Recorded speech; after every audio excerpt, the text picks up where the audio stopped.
During his presidential campaign, Donald Trump said the worst of America's problems is illegal immigration. We're going to have the largest deportation in history. I'm not proud to say that either, but it's a tough thing to do.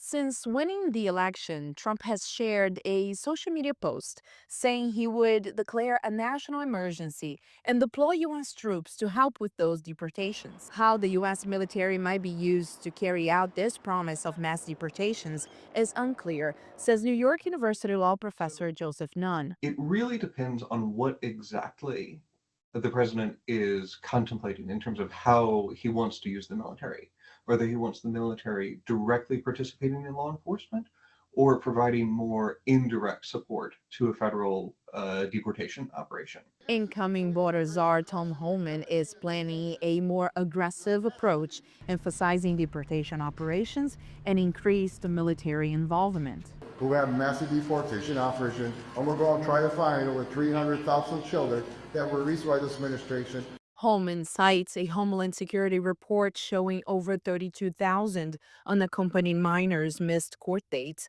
while more than 290,000 received no notice.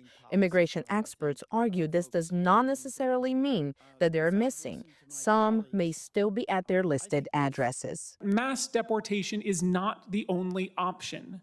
Congress could instead create a new path to permanent legal status, allowing many people already living here to file an application, go through a background check, pay a fee, and get their papers in order. The Senate Judiciary Committee this week discussed the challenges of mass deportations, with Democrats saying it could hurt the economy. The fact is, there are millions of undocumented immigrants living in the United States today who are working in industries critical to our entire economy. And Republicans emphasizing rule of law. We will follow through on the orders of removal by immigration courts, and again, we will not accept lawlessness and criminality in the United States as the new normal. Federal laws limit military involvement in civilian law enforcement without congressional approval.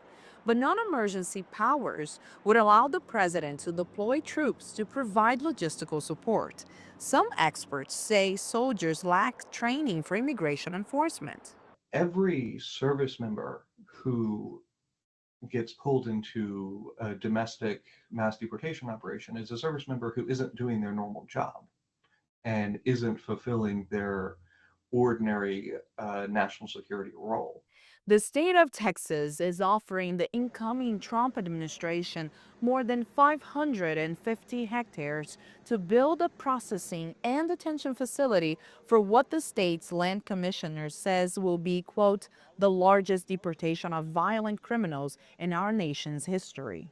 Aline Barros, VOA News, Washington.